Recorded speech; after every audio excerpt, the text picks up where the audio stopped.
할렐루야. 할렐루야. 다 기운이 쑥 빠져 있는 모습으로도 앉아 있는 것 같습니다.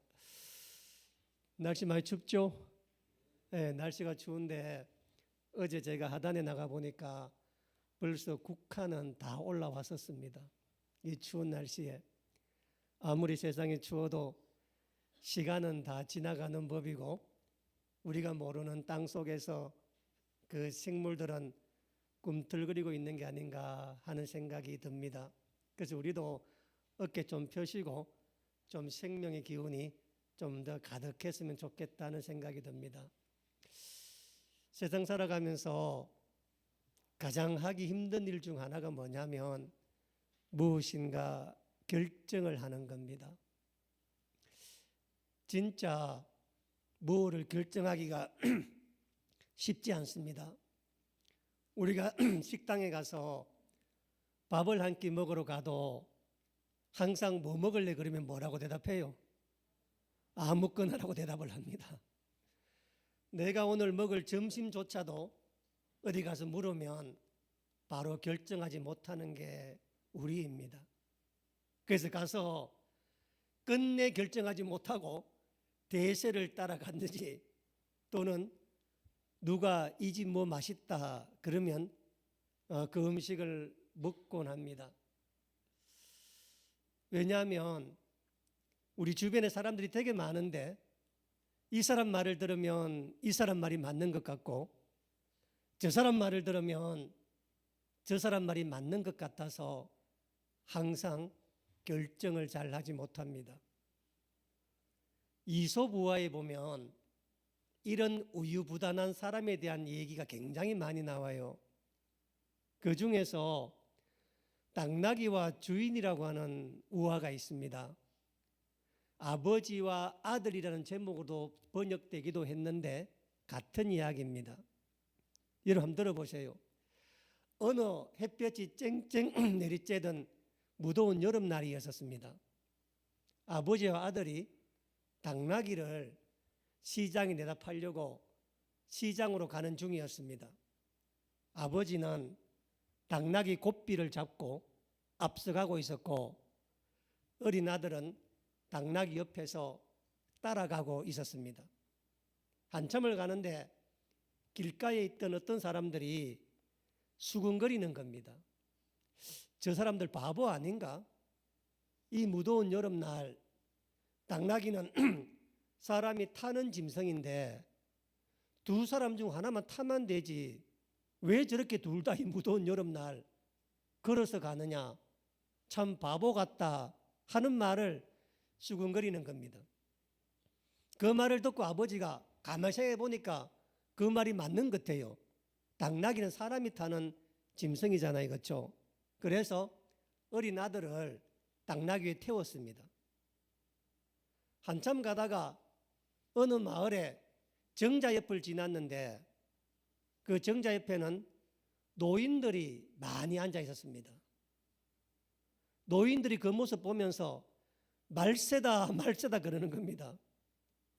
어린 아들이 당나귀를 타고 늙은 아비가 걷는 게 이 세상에 효가 어디 있느냐 세상에 이렇게 돼야 되겠느냐 라고 또 혀를 차는 겁니다. 그 말 들었더니 아버지가 또 그 말도 맞는 것 같아요. 그래서 어린 아들을 당나귀에 내리고 자기가 올라탔습니다. 또 한참 가다가 어느 동네 우물가를 지나고 있었는데 동네 아줌마들이 또 혀를 차면서 세상에 저런 아비가 어디 있노? 어린 아들이 걷고 있는데 아비가 타다니 틀림없이 주운 자식일 거야. 친아버지 아닐 거야. 라고 또 수군거리는 겁니다. 그 말을 듣고 보니까 또 그렇다 싶어서 이제 아예 아들과 아버지 둘 다 당나귀에 올라탔습니다. 한참 가다가 어느 밭을 지났는데 밭에서 밭을 간 농부들이 보고 또 난리칩니다. 저렇게 무정한 사람들이 있나 말 못한 짐승이라고 덩어리가 휘어지도록 둘이나 타고 다니니 저게 사람인가 또 이렇게 나무라는 것입니다. 그 말 들어보니까 또 그 말이 맞는 것 같아. 그래가지고 아예 둘이가 다 내려서 긴 장대기 하나 갖고 와가 당나귀를 다리에다 줄을 매고 당나귀를 메고 갔습니다. 당나귀를 메고 가는데 아버지 아들이 힘이 다르고 아들이 작잖아요. 그러다가 다리 건너다가 어디 됐겠습니까? 당나귀를 강물에 빠뜨렸다, 그런 이야기입니다. 잘하는 우화인데 여러분 이 이야기 어떻게 생각하십니까? 여러분 생각에 그 이솝 우화는 이 이야기가 소신이 없고 줏대 없는 사람에 대한 이야기다라고 설명했지만 이 이솝 우화의 이 이야기는 매우 흥미로운 점이 있습니다. 뭐냐면 이 이야기에 등장하는 모든 사람들이 말이 다 맞고 이치에 맞고 일리가 있다는 겁니다. 어느 누구도 틀린 말을 한 사람이 없고 이치에 그릇된 말을 한 사람이 아무도 없습니다. 어느 누구도 이 아버지와 아들을 골탕 먹이려고 나무르려고 이야기한 사람도 아무도 없습니다. 자기 입장에서 우물가에 있는 아낙네의 눈에는 어린 아들이 제일 먼저 눈에 들어왔을 뿐이고 정자에 있던 어르신들 눈에는 나이 많은 가장의 무게가 눈에 들어왔을 뿐이고 덜해서 일을 하던 농부 입장에서는 불쌍한 당나귀가 눈에 들어왔을 뿐이지 어느 누구도 잘못을 했거나 어느 누구도 나무란 일을 한 적이 없습니다. 그래서 잘 보세요. 이 아버지는 그때마다 이치에 맞는 말, 사리에 맞는 말을 따라 결정을 했는데 결과는 뭐예요? 당나귀가 물에 빠져 도망갔다는 겁니다. 실패했다는 것입니다. 그러면 이 우화에서 아버지의 잘못이 무엇일까요? 그때마다 최선을 다해서 자기 주변에 있는 사람들의 말을 듣고 그 사람들의 말에 따라서 결정을 했는데 결과는 비극을 맞았다면 이 아버지의 잘못은 무엇이겠습니까?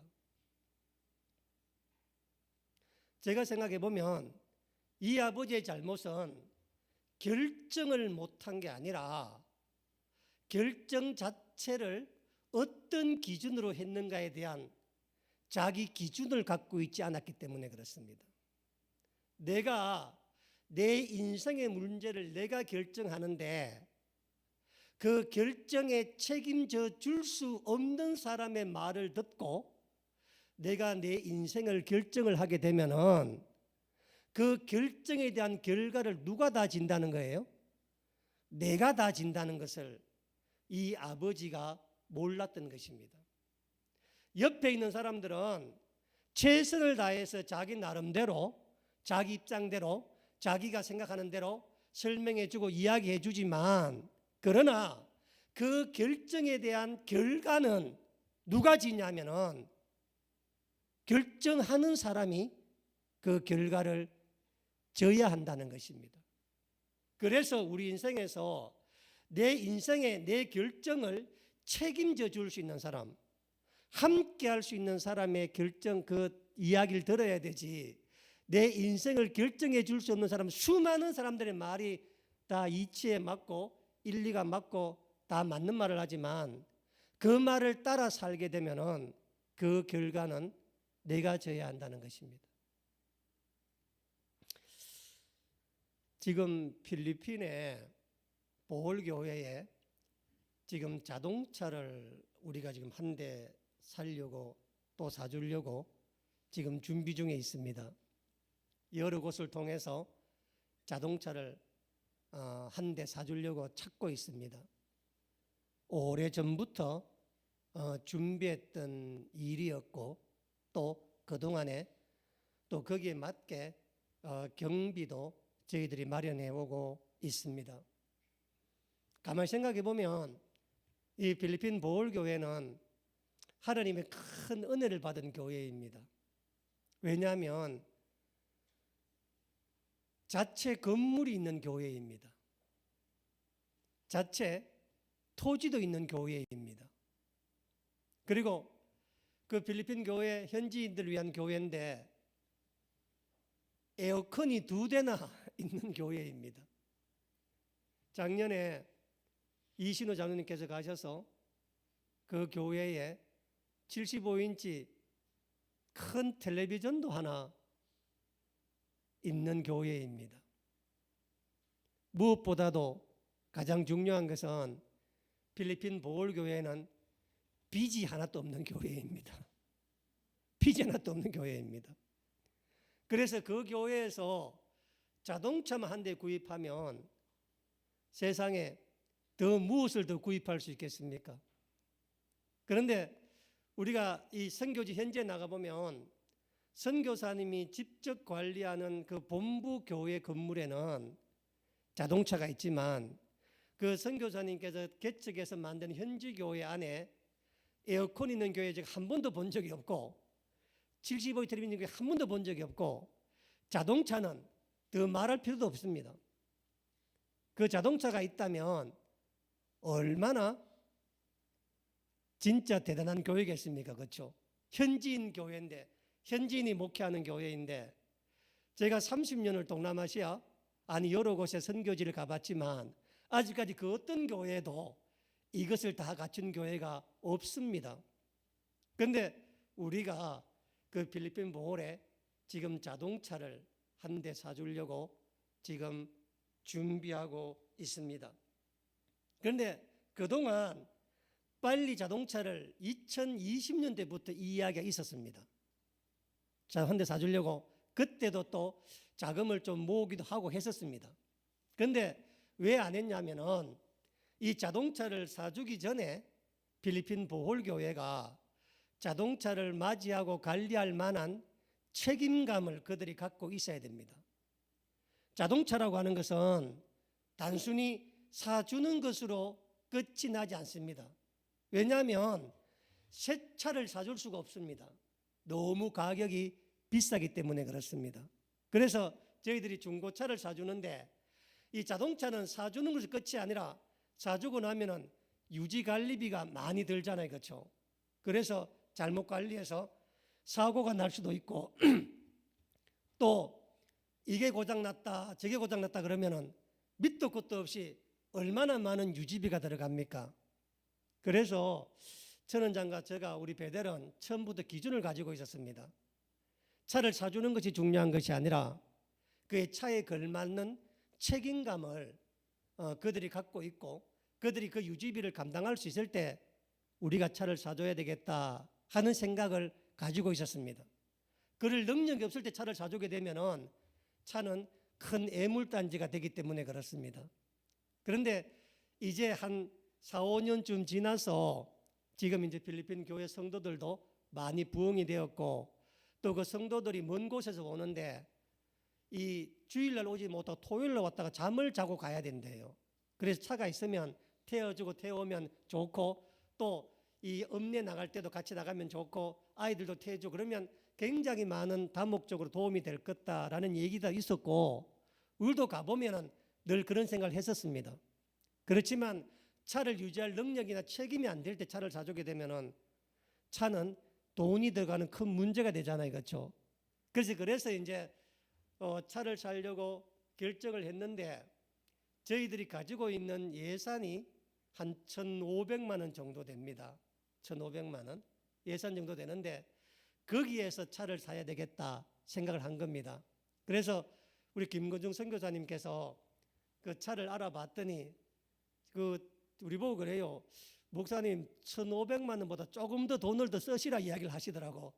왜냐하면 1,500만 원 정도 차는 10년 안에 된 차는 살 수가 없대요. 그러니까 10년 안에 된 차는 다 10년이 넘은 차를 사는데 그래도 한 2천만 원 정도 주면 한 나왔는지 6, 7년 되는 차를 살 수 있고 그러면 그 차는 한 10년 안 쓰겠습니까? 이제 그런 얘기를 하는 겁니다. 그래서 고민이 좀 많았었습니다. 어떻게 할까? 그런데 일단은 이제 원칙을 갖고 기준을 갖고 1,500만 원 안에서 차를 사보자. 그래서 생각하다가 처음에는 봉고차 같은 차에 뒤에 이렇게 뒤에 이제 호루 같은 거 말고 플라스틱 덮어서 만든 그 차를 살까 생각을 했는데, 만약 사람이 타는 용도고 사람이 태울 용도라면 봉고차가 훨씬 더 낫다라는 얘기를 하는 겁니다. 그래서 스타렉스를 좀 사야 되겠다 생각을 했었습니다. 스타렉스를. 근데 10년 안쪽의 차는 못 산대요. 스타렉스를. 그 돈 1,500만 원 갖고는 살 수가 없대요. 그래서 어쨌든 한번 알아봐라. 그래서 이제 돈돈전사한테 이제 우리가 차를 너희들에게 사주려고 생각하는데, 그러니까 너네들이 이 차를 관리할 수 있는 능력과 자격이 되는가, 그런 것들을 회의를 거쳐서 교인들이 그렇게 하면 다 하겠다. 차만 사주 우리가 다 이 운영 관리하겠다. 그렇게 말하면 차를 사주겠다. 그래서 너희들이 회의를 해봐라 라고 연락을 보냈습니다. 보냈더니 돈돈전사가 얼마나 기뻐하는지, 왜 기뻐하지 않겠습니까? 그렇죠? 진짜. 왜냐하면 돈돈전사가 원했던 차라고 하는 것은 한 500만 원짜리 그 오토바이다가 뒤에 있는 거 있지 않습니까? 그런 차였거든요. 그 차만 사도 작년 초에 차 이야기 처음 나왔을 때 돈돈전사가 그 차 사주면 소원이 없겠다고 이야기하더라고. 그 차도 새 차 가격이 한 6, 700만 원 한 차입니다. 오토바이에다가 뒤에 사람 타는 그 차거든요. 그런데 그 차가 아니라 2500cc 차에다가 한국 차에다가 12명이 타는 차에다가 미션도 오토 미션 그걸 사준다 하니까 얼마나 그 보울교회 난리가 났겠습니까? 전부 다. 그래가지고 막 적시 성도를 다 모아가 전화해가 당장 그 재정 운영 보고서 보내겠다고 막 이야기하는 겁니다. 근데 그게 금요일이었거든요. 근데 금요일 오후에 돈돈전사가 이희진 전사님 말은 그래요. 매우 조심스럽게 연락을 해왔대요. 스타렉스도 좋은데 일본 도요타 차 하이 에이스라는 차가 있습니다. 그 차를 사주면 안 되느냐고 묻는 겁니다. 처음엔 제가 뭐 이런 놈이 있나 내가 사람 욕심이 한도 끝도 없구나 내가.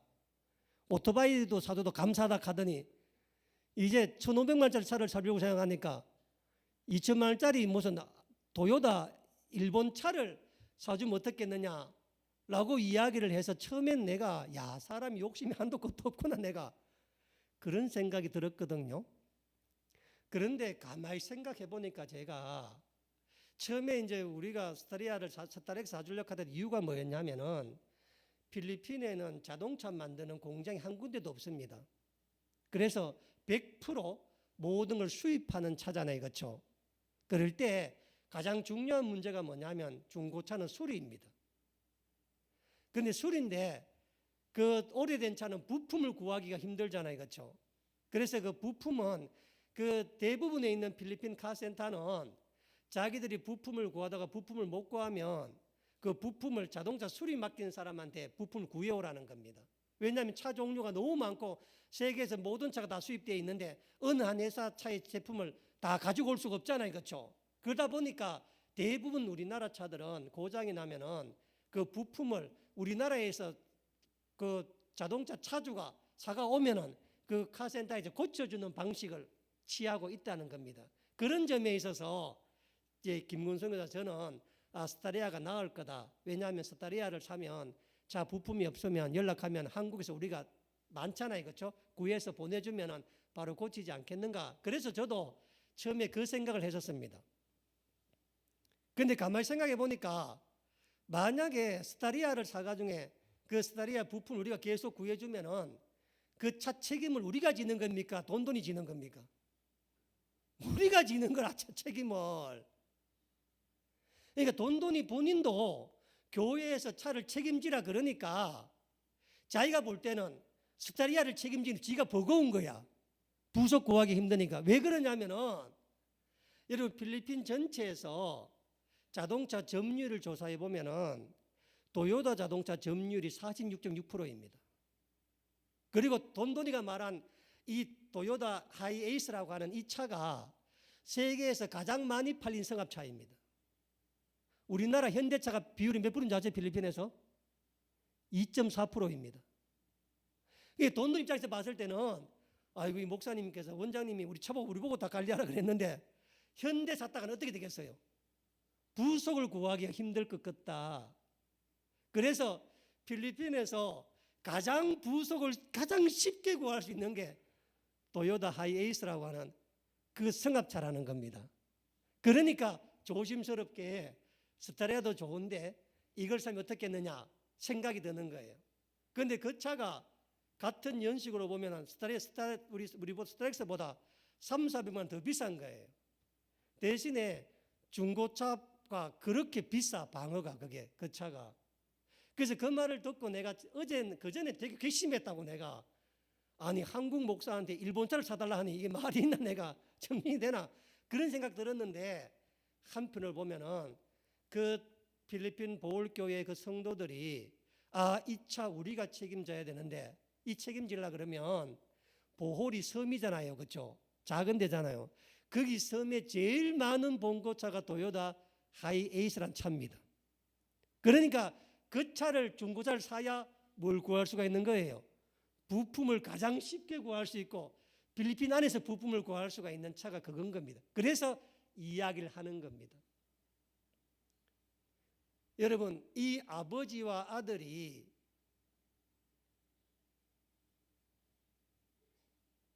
당나귀를 물에 빠뜨렸던 이유가 길이 험해서가 아니었습니다. 물이 깊어서도 아니었으니까. 내가 결정할 수 있는 내 인생에 다른 사람들의 말에 휘둘리다 보니까 그 결과를 맞게 된 겁니다. 많은 사람들의 말을 따라 결정하려고 하다가 어느 것도 결정하지 못하는 일이 오는 거거든요. 그래서 책임질 수 있는 사람만이, 내 인생을 책임질 수 있는 하나님만이 내 삶에 조언을 해줄 수가 있고 내 삶에 이야기를 해줄 수가 있는 거야. 여러분, 내기 장기를 뜨는데 돈을 1,000만 원 두고 집 장기를 뜨고 있습니다. 그런데 옆에 훈수 두는 사람이 있어. 그 사람 발언권 주면 돼, 안 돼요? 안 됩니다. 그 사람이 천하를 움직일 수를 보더라도 그 사람은 뭐예요? 그 장기판에 책임을 지는 사람이 아닌 겁니다. 책임을 지는 사람이. 그래서 항상 내가 무슨 결정을 할 때, 내가 무슨 일을 할 때 내 인생에 나를 책임져 줄 수 있는 사람에게 발언권을 줘야 되고 그 사람의 말을 들어야 되지, 내가 내 책임을 지지 못하는 사람한테 그 발언권을 듣게 될 경우에 그 결과의 책임은 누가 다 지는 거예요? 그 조언한 사람 지는 게 내가 다 지는 거라, 결과에. 여러분, 당나귀는 누가 잃어버린 거예요? 내가 잃어버린 거라고, 아버지가 잃어버린 거라고, 아낙네가 잃어버린 게 아니고 어르신이 잃어버린 게 아니기 때문에 그렇습니다. 그래서 세상 살아가면서 내가 기준을 갖고 있어야 돼, 기준을. 결정의 기준을. 그게 없으면 식당 가서 뭘 주문한다고? 아무거나 주문하게 되는 겁니다. 아무거나. 그러고 나서 맛이 있니 없니 이야기하는 거예요. 내가 결정하면 되는 겁니다. 오늘 본문도 같은 얘기거든요. 오늘 본문도 우리에게 굉장히 영적 메시지가 있는 본문입니다. 오늘 본문은 바울의 2차 전도 여행 때 있었던 사건입니다. 저를 보세요. 지금 바울이 자기 평생을 아시아에서 살았던 사람이었습니다. 그러다가 성령의 인도하심을 받아서 큰 바다를 건너 난생 처음 마게도냐, 지금 말하는 발칸반도 그리스 땅입니다. 그러니까 터키에 있다가 배를 타고 발칸반도 그리스 땅으로 지금 바울이 넘어갔는데, 그 그리스 땅의 첫 성이 빌립보 성이었습니다. 이 빌립보 성에 도착을 했는데 모든 게 다 낯설잖아요, 그렇죠? 걱정, 염려했는데 하나님께서 루디아라고 하는 여성을 붙여주어서 그 여성과 마음을 열게 해서 그 집에 함께 거하고 여러 날 있으면서 그와 그 집의 모든 사람들이 복음을 듣고 침례를 받고 해서 유럽 첫 교회인 빌립보 교회가 루디아 집에서 생기게 됩니다. 여기까지는 되게 순조로워요. 그런데 16절 이하, 오늘 읽었던 본문 이하를 보면 이 바울과 그의 일행들이 어떤 사건에 휘말려서 감옥에 가게 된다는 이야기입니다. 여러분, 사람이 감옥 가는 게 보통 일입니까?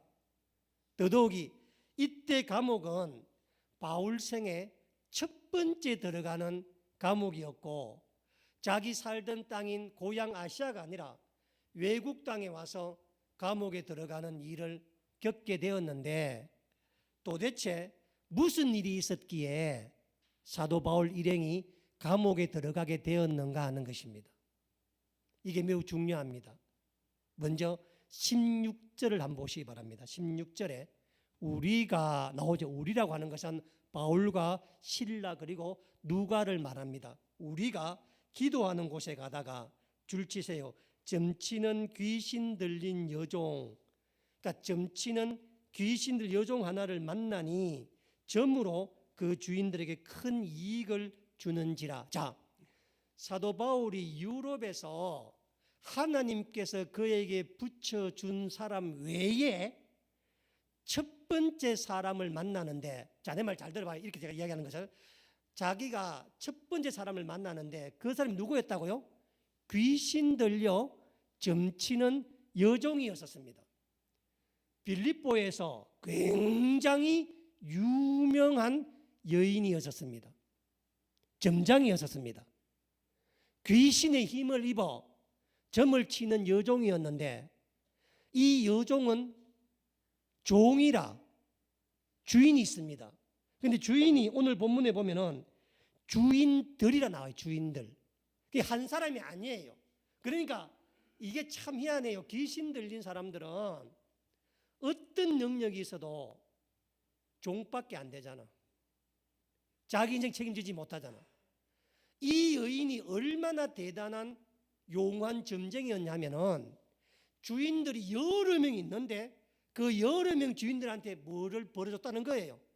큰 돈을 벌어줬다는 거라. 한 사람에게 벌어줘도, 큰 돈 벌어줘도 굉장하잖아요, 그렇죠? 그런데 얼마나 용했는지, 주인이 여러 명이었는데 여러 명한테 큰 돈을 벌어줄 정도로 굉장한 능력을 가진, 귀신의 큰 능력을 가진 여자 종 노예였었습니다. 그런데 사도 바울이 기도하러 가는 길에 이 점치는 여종을 만난 겁니다. 어떤 일이 벌어졌는가? 17절 보세요. 그가 바울과 우리를 따라와 소리질러 이르되, 이 사람들은 지극히 높은 하나님의 종으로서 구원의 길을 너희에게 전하는 자라. 사도 바울이 빌립보에서 첫 번째 사람을 만났는데, 그 사람이 큰 귀신 들린 능력 가진 점치는 여종이었습니다. 그런데 그 점치는 여종이 사도 바울 일행을 따라다니며 두 가지를 계속 말합니다. 첫 번째는 뭐냐면은 사도 바울의 신분과 정체를 정확하게 알아냅니다. 이 사람들은 지극히 높으신 하나님의 종이다. 사도 바울이 다메섹에서 이방의 사도로 부르심을 받고 난 다음 지금까지 사도 바울의 신분과 그 정체를 정확하게 안 사람은 이 귀신 들린 여종뿐입니다. 우리가 살아가면서 사람한테 들을 수 있는 칭찬 가운데 이 사람은 지극히 높으신 하나님의 종이다 라는 말보다 더 높임을 받는 말이 있어요, 없어요? 살아가면서. 그러니까 지금 귀신 들린 여종은 사도 바울을 보면서 매일처럼 따라다니면서 빌립보 사람이 있는 수많은 자리에서 사도 바울과 일행을 가르치면서, 저 사람이 누군 줄 아느냐 너희들? 저 사람은 지극히 높으신 하나님께서 보내신 귀한 종이다 라고 사도 바울을 대변해 주는 겁니다. 귀신의 특징입니다. 귀신은 귀신같이 하나님 사람 알아봐요. 예수님도 마찬가지예요. 예수님도 복음서에서 예수님이 하나님인 줄 제일 먼저 알아봤던 사람이 누구냐면은 회당에 귀신 들린 사람입니다. 마가복음 1장 24절에 보면은 이런 말씀이 나옵니다. 마침 그들이 회당에 더러운 귀신 들린 사람이 있어 소리질러 이르되 나사렛 예수여 우리가 당신과 무슨 상관이 있나이까? 우리를 멸하러 왔나이까? 나는 당신이 누구인 줄 아노니 하나님의 거룩한 자니이다. 회당에 있던 귀신 들린 자가 예수님을 정확하게 알아봤듯이 사도 바울도 그 귀신 들린 여종이 누구도 못 알아봤는데 알아봤습니다. 두 번째, 신분만 알아본 게 아니라 하나님께서 왜 사도 바울을 빌립보에 보냈는지 정확하게 알아봅니다. 뭐라 그래요?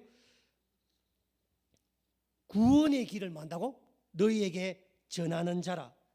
하나님께서 바울을 통해서 이 빌립보 백성들에게 복음을, 구원의 길을 전하기 위해서 왔다고 사람들에게 이야기합니다. 여러분, 이 점치는 귀신 들린 여종의 말이 틀린 게 있어요, 없어요? 없습니다. 이치에 맞지 않는 말 하나도 없습니다. 흠잡을 데가 없고 누구보다도 아름다운 신앙 고백, 믿음의 고백처럼 하는 겁니다. 저를 보세요. 사도 바울 입장에서 봤을 때는 이 여인은 더러운 귀신 들린 여인이지만 빌립보 사람 입장에서 봤을 때는 이 여인은 빌립보에서 가장 큰 영적 영향력을 가진 신의 음성을 듣는 여인입니다. 그렇죠, 그렇죠. 그러니까 큰 돈을 번다고 하는 것은 이 여인의 능력이 대단하기 때문에 큰 능력을 벌고 이 여인이 하는 말이 모두 다 맞고 맞추기 때문에 큰 돈을 버는 거잖아요, 그렇죠? 그냥 버는 게 아니잖아요, 그렇죠? 그러니까 지금 빌립보 사람 입장에서 봤을 때는 아직 기독교가 무엇인지도 모를 때이고 기독교가 어떤 종교인지도 모르고 하나님이 누구신지도 모르고 사도 바울이 누군지도 아무도 모를 그때에 빌립보에서 가장 큰 영적 영향력을 가진 귀신 들린 사람이 나서서 사도 바울과 그 일행들을 보고 저들은 지극히 높으신 하나님의 종이다. 내가 따라갈 수 없는 그런 사람이다. 저들이 여기서 온 것은 하나님께서 너희들에게 구원의 길을 전하기 위해서 왔다 라고 이야기하면은 사도 바울 입장에서 보면은 선교와 전도에 도움이 돼요, 안 돼요? 도움 될까 안 될까요? 말씀 잘하셔야 됩니다. 도움 될 것 같죠, 그렇죠? 왜냐하면 낯선 이방인인데 내가 누군지도 모르는데 어디 말 걸기도 힘든데 그런데 그 지역에서 가장 영적 영향력이 있는 신의 음성을 듣는 여인이 나타나서 매일 따라다니면서 시장이든 강가이든 가는 바울 이름에 지극히 높은 하나님이 저희가 구원의 길을 전파로 왔다 그러면 사도 바울이 복음을 전하면 얼마나 쉽겠어, 얼마나 편하겠어, 얼마나 어려움이 없겠어요. 그런데 18절에 보시면 틀린 말도 아니고 나쁜 말도 아니고 비록 귀신에 힘입어 하는 말이지만 바울과 실라가 손해볼 말이 한 개도 아니에요. 그런데 18절 보세요. 이같이 여러 날을 하는지라. 그러니까 이 귀신 들린 여종이 빌립보 전체를 돌아다니면서 온데 다니면서 이 말을 하는 거라. 자, 바울이 줄치세요. 심히 괴로워하여 돌이켜 그 귀신에게 이르되 예수 그리스도의 이름으로 내가 네게 명하노니 그에게서 나오라 하니 귀신이 즉시 나오니라. 귀신 들린 여종이 매일매일 다니면서 바울과 실라를 칭찬하고 바울과 실라를 자랑하고 바울과 실라를 앞세우고 지극히 높으신 하나님의 종이다. 저들이 전하는 구원의 말씀을 들어라. 이렇게 전하는 이 이야기를 바울은 기뻐한 게 아니라 바울은 자기 복음 전하는데 도움이 되는 게 아니라 매우 괴로워했다라고 이야기합니다. 여기서 괴로워했다고 하는 것은 뭐냐면은 불쾌하게 여겼다는 뜻입니다. 그래서 바울이 즉시 그 자리에서 그 귀신을 쫓아냅니다. 그리고 어떤 일이 있었느냐? 19절 20절에 여종의 주인들은 자기의 수익의 소망이 끊어진 것을 보고 바울과 실라를 붙잡아 장터로 갈릴리에 끌고 가서 상관 앞에 데리고 가서 말하되 이 사람들이 유대인인데 우리 성을 심히 요란케 한다. 자, 이 일로 인해서 사도 바울이 자기 생애의 첫 번째 감옥에 들어가 심하게 매질을 당하고 옷을 벗기고 손과 발에 착고를 창하는 일을 당합니다. 자, 여러분 다시 한번 보세요. 지금 사도 바울이 빌립보 성에 왔는데 아무도 몰라, 어려워, 복음을 전해야 돼. 그런데 그때 빌립보 성에서 가장 영적 영향에 있는 점장이 귀신 요종 하나가 돌아다니면서 사도 바울을 하나님의 지극히 높으신 종이다. 이분들이 오신 목적은 그 하나님의 구원의 길을 너희들에게 전하기 위해서 왔다 라고 하는 이 말을 계속을 했는데 도대체 이 말이 무슨 문제가 있길래, 이 말이 어떤 점에서 잘못되었길래 사도 바울은 이 여인 때문에 감옥에까지 가는 것조차 마다하지 아니하고 이렇게 일을 했는가 하는 것입니다. 여기는 매우 중요한 얘기가 있습니다. 예전에 이런 얘기 자주 들었습니다. 어떤 권사님께서 남편이 하도 속을 썩여서 자식들이 하도 속을 썩이고 하는 일마다 되지 않아서 어디에 갔냐면 점장을 찾아갔답니다. 물어보려고. 가슴 뜨거워하신 분들 있죠, 이거죠? 점장을 찾아갔는데 그 점장이한테 사주를 보여주었더니 점장이 하는 말이 아니 당신은 예수 믿는 사람인데 왜 여기까지 왔냐면서 예수 믿는 사람은 사주를 볼 수가 없다고. 내가 어떻게 사주를 보냐고. 즉시 돌아가라 해서 은혜 받고 돌아왔답니다. 왜냐하면 하나님 인정받지 못하는데 누구한테 인정받아서?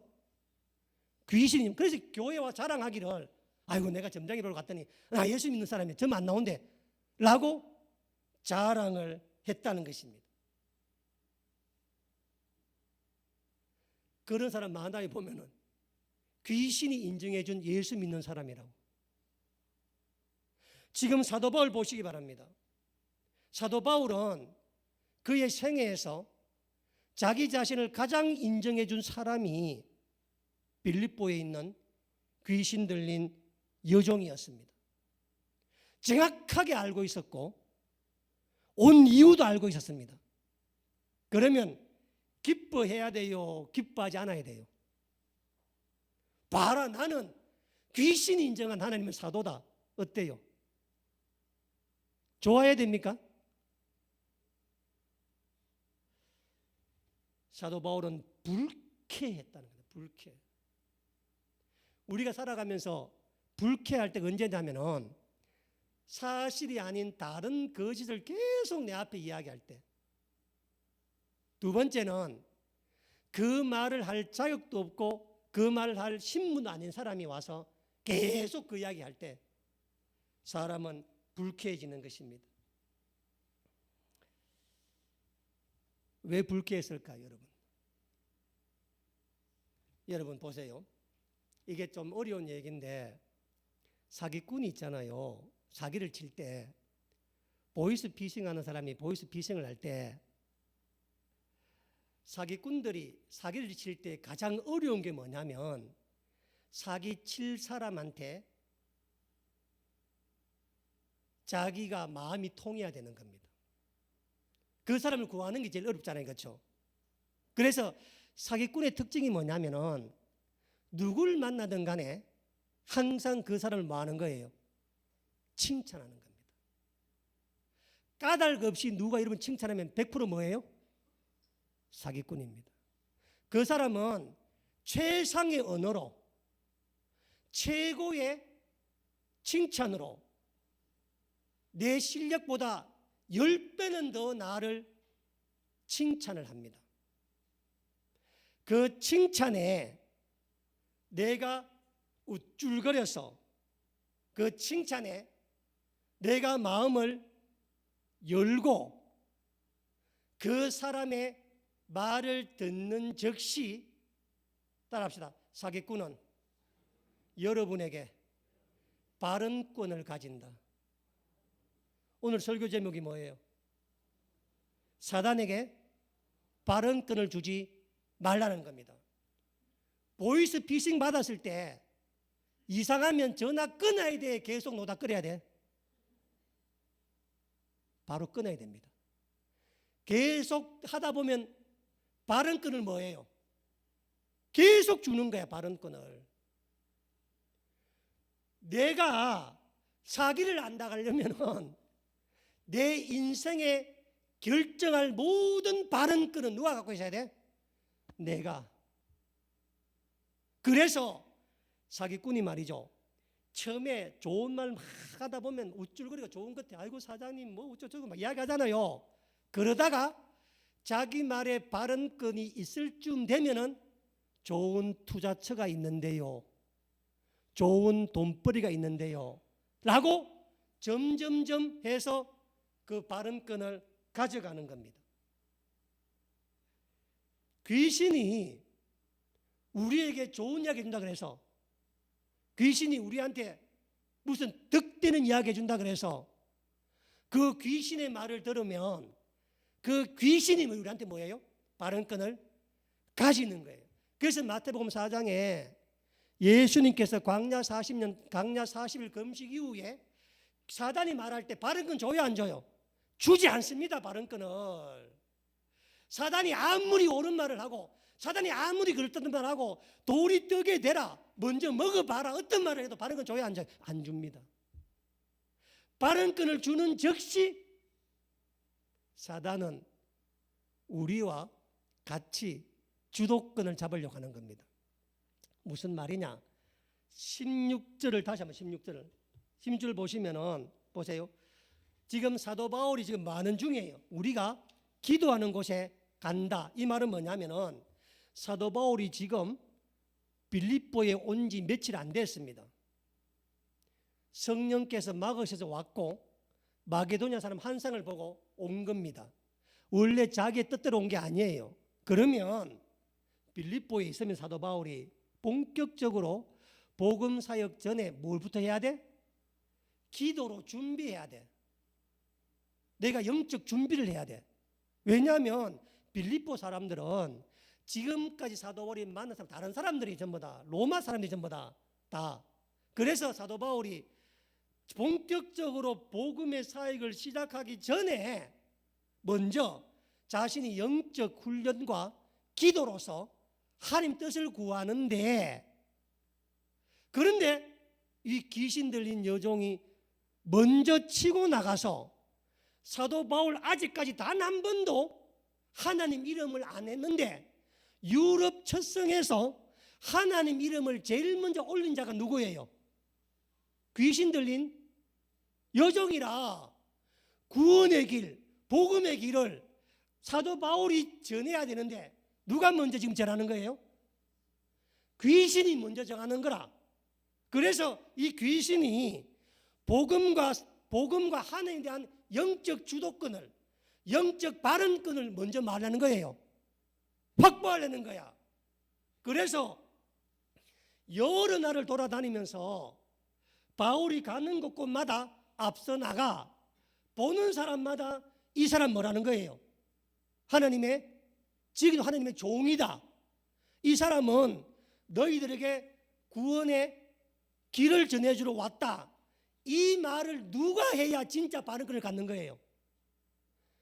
바울이 해야 발언권을 갖는데 지금 누가 하는 거예요? 귀신 들린 여종이 나서서 계속 이야기하는 거야. 그래서 사도 바울이 기도 준비가 끝나서 본격적으로 빌립보의 복음을 전가로 가면은 빌립보 사람들이 뭐라 그러겠어? 사도 바울이 무슨 말을 하더라도 그 말은 이미 뭐예요? 여종이 한 말이야. 봐라. 내 말대로 똑같이 하지. 봐라. 내 말대로 하나님이 종 맞지? 내 말대로 하나님 되지? 그러면 그 빌립보 지방에 하나님만큼이나 그 귀신이 뭘 갖는다는 거예요? 발언권, 주도권을 갖는다는 거라.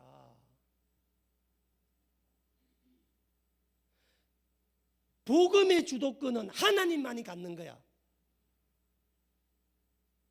주의 종과 말씀의 주도권은 하나님 갖는 거야. 그래서 예수님께서 마가복음 1장 25절에 보면 회당에서 귀신 들린 자가 예수님 알아보고 하나님이다라고 말하니까 뭐라 그래요? 잠잠하고 썩 물러가라. 입 닫아라. 말하지 말라는 겁니다. 이 말은 뭐냐면 예수님께서 뭐예요? 보세요. 예수님께서 유대인들이 얼마나 예수님을 많이 핍박해서 그러면 유대교 회당에서 어떤 사람이 예수 하나님이라 그러면 예수님께 도움이 돼 안 돼? 도움 되겠지. 그렇죠? 자기가 하면은 대신에 뭐예요? 발언권을 주는 거라. 귀신한테.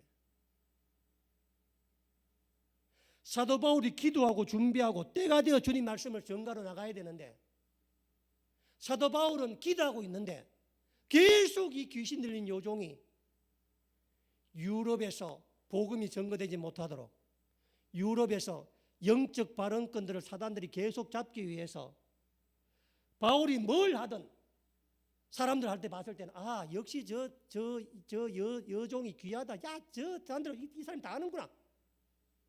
먼저 알아보고 말하는구나. 이 사람 말은 전부 다 저 여종이 다 알았어. 먼저 다 아는. 그러면 누가 먼저 높아져? 귀신 들린 여종이 말대로 바울이 하는 거라고. 바울이 말대로 뭘 하든 간에. 그래서 사기를 안 당하려면 전화 빨리 끊어야 안 끊어야 돼? 여러분 까들 칭찬하는 사람 만나야 돼 안 만나야 돼? 만나면 안 됩니다. 발언권을 주는 즉시 여러분의 모든 재산 누구라 그때부터? 다 사기꾼 거야. 무슨 줄을 줘도 안 돼.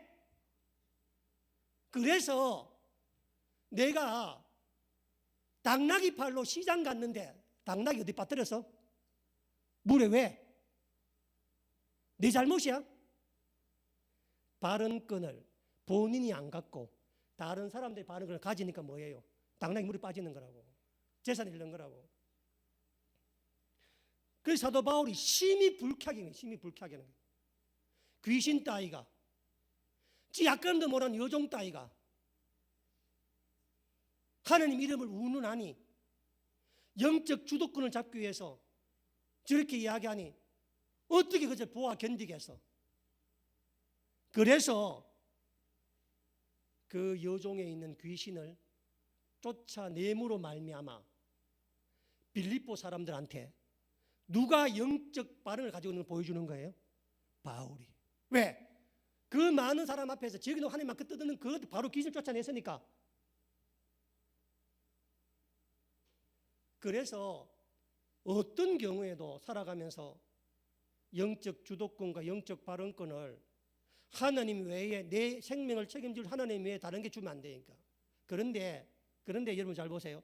이 사단이 영적 발언권을 갖는 교묘한 술수가 전술이 얼마나 무슨 잘 생각해야 돼. 사단은 절대 여러분들이나 우리가 알아챌 방법으로 하지 않습니다. 왜냐하면 지금도 마찬가지잖아요. 그렇죠? 지극히 하나님의 종이다. 구원의 길을 전하러 왔다. 그러니 내가 앞길 닦아주면 너희들은 와서 그냥 편하게 지내라. 그러면 바울 입장에 봤을 때도 얼마나 편해. 그렇죠? 분별을 잘 하셔야 돼요. 이 사단이 여러분 인생에 영적 주도권을 가질 때, 영적 발언권을 가질 때 사단이 가장 잘 이용하는 전술이 뭐냐면요, 하나님의 복입니다. 여러분들은 내가 세상 살다가 큰 돈을 벌고 큰 명예를 얻고 큰 권력을 입으면 교회 다니는 분이라 그러면 다니면 그걸 뭐라고 이야기해요? 하나님의 축복. 축복이라고 이야기합니다. 그래요, 안 그래요? 제 말 잘 들으세요. 만약 지금 여러분들 인생에 살아가면서 내가 돈을 많이 벌고 내가 잘 나가고 내가 이런 것들을 하나님의 축복이라고 생각하면 여러분은 지금 사단에게 영적 주도권을 내어준 사람입니다. 왜냐하면 성경에서 하나님이 말씀하시는 복은 하나뿐이에요. 우리가 예수 믿고 구원받는 겁니다. 그거 말고 다른 복은 하나도 없어요. 그거 말고 나머지는 다 은사라, 은사. 주신 은사라고 하나님께서. 어떤 사람은 물질의 은사를 주셔서 돈을 많이 벌게 하고, 어떤 사람은 찬양을 잘해서 그걸로 하는 게 돈이고, 그러니까 사람마다 은사가 다 달라요. 은사가. 그 은사는 사도 바울이 우리 몸의 지체라고 했습니다. 지체. 여러분, 우리 몸에 눈이 중요하다 생각하잖아요. 근데 눈이 제일 중요합니까? 다리 없는 눈이 무슨 의미가 있어? 뭘 본다고. 그런 것처럼 물질의 은사 받은 사람이 더 나은 게 아니라, 무슨 나는 아무것도 없고 힘번도 없다, 그런 게 더 나은 게 아니라, 사람은 모든 사람이 은사를 다 주셨다고. 모든 사람한테 다. 그래서 그 은사를 통해서 온전한 지체를 이루는 겁니다. 그래서 잘 살고 못 살고 이런 것들은 사단이 이렇게 말하는 거예요. 사단이. 그래서 내가 하나님께 예수를 통해서 구원받은 복 외에 다르게 받아 있는 게 뭐가 있다면 그건 주님 주신 은사입니다. 이 은사는 나를 위해 준 게 아니야. 이 눈은 내게 있는 게 아니라 내 온몸에 가는 게 주는 거잖아요. 그렇죠? 그래서 은사는 계속해서 쓰고 갈고 닦고 만들어가는 게 은사인 겁니다. 그런데 그 은사를 내 것인 축복이라고 생각하고 내가 열심히 하는 게 내게 준 거다, 내가 받을 만하다 라고 생각하는 순간에 교만이 들어요. 교만이. 그래서 주님 주시는 복은 예수 믿고 구원받은 하나뿐인데, 사단은 끊임없이 다른 외적인 것을 주님 축복 주었다고 해서 그 축복을 어리석은 부자처럼 자기와 자기 자신과 자기 가족과 자기 생명을 위해 자꾸 쓰게 만든다고. 이게 내 거라고. 그래서 이 사단의 주도권을 넘겨주어서는 안 됩니다. 그래서 제가 돈돈 전사가 처음엔 되게 괘씸해서, 우리가 이 돈을, 피 같은 돈도 벌써 몇 년 모아가 겨우 1,000원을 모았거든. 1,000원장이 모았는데 그 돈도 거기서 차도 사야 되고 거기서 등록비도 내야 되고 보험도 다 내야 될 돈이거든요. 왜냐하면 땅 판다고 돈이 나오지 않습니까? 그렇죠? 그렇게 해서 하나님 앞에 드리면은 아멘 해야 돼, 안 해야 돼? 그렇죠? 어제까지 오토바이 사다 달라 하다가 이야기하다가 차순낙해도 감사해야 되나? 근데 목사님 도요타 하이에스입니다 이야기하잖아요. 그렇죠? 근데 제 말은 뭐냐면요, 보울 베델교회 차량 주도권을 누가 잡겠다는 거예요? 자기들이. 굉장히 감사한 얘기. 아이고 사준 하겠습니다. 이게 아니고 우리 공동체가 쓸 차인데 우리 공동체 결정하겠습니다.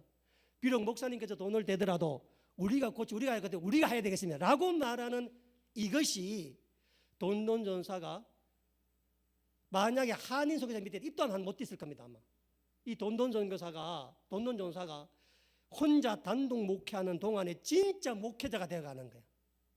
진짜. 그래서 뭔가 위에서 한다카니 그런 게 아니라 우리가 필요하면 우리가 하면 우리가 한다는 이 일들. 그래서 한편으로 보면은 되게 뿌듯해요. 내가 되게. 왜냐하면 담임목 나한테 이렇게 막 대들잖아. 현대 안 된다고, 자기 도요타 사야 된다고 있잖아요. 근데 이게 뭐냐면요, 영적 성장이 뭐예요? 크는 거라. 만약에 내가 매일 탄 차가 내가 사야 되지. 근데 우리가 그 차 1년에 몇 분 타겠다면 제가 해봐요. 누가 다 타는 차이 그 차를? 보울게. 그러면 누가 주도해야 돼? 자기들 있잖아요. 그러니까 목회의 주도권, 사역의 주도권, 목사님 보울 베들교회 담임 목사 누구라는 거예요? 자기라는 겁니다. 그 마음과 그 고지 그게 있다면은 차량 운행할 자격이 있겠어 없겠어? 있는 겁니다. 무조건 하나님 앞에. 저는 원키는 더 좋은 차를 사주고 싶지만은 물질이 안 되기 때문에 그래도 여러분 그 필리핀 현지 교회가 첫 차로 1,500만 원짜리 차 산다고 하는 것은 여러분 얼마나 대단한 이야기입니까? 그렇죠? 우리 돈돈선사 1년 사례비 생각하면 얼마나 큰 돈인지 몰라요. 거기 있는 사람들 생각하면 그 선생들 월급이 30만 원도 반대 우리나라 돈으로 1,500짜리 살아서 얼마나 큰 차를 사는 겁니까? 그래서 이번에 이 일들을 겪으면서 진짜 여러분과 우리 인생에 사단에게 영적 주동 줘서는 안 됩니다. 내가 책임질 수 있는 말, 내가 결정할 수 있는 말. 이 복음의 사역은, 복음의 주도권은 오직 하나님만 가질 수 있다. 그래서 흔들리지 마시고 주님과 동행하시면 되기를 축원합니다. 기도하겠습니다.